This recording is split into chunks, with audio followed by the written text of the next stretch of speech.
如果你想拉出嚟有趣嘅話，係靠乜嘢咧？係咪靠音準咧？當然唔係啦。咁係靠乜嘢嘅咧？係靠 articulation。articulation 咧，音係點樣發出嚟？如果你嘅發音嘅方法係有對比，係有變化嘅話，人哋聽到有趣味。如果一啲好短嘅音，你真係將佢刻意拉到好短，譬如頭先我拉呢一句啦，第一句 Solati-Do，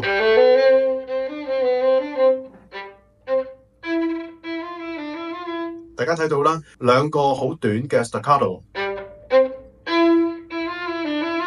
呢個就係對比啦，好少。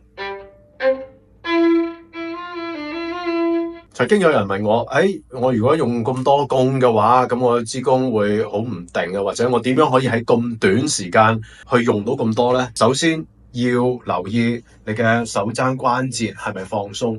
如果你嘅手踭關節唔能夠一下子打開嘅話，咁呢個你要練啦。如果對比少嘅話，會點嘅呢？俾大家聽下。我如果唔用咁多弓啊，最尾嗰個音即刻差啲啦，或者將頭嗰兩個音唔好拉咁短啦。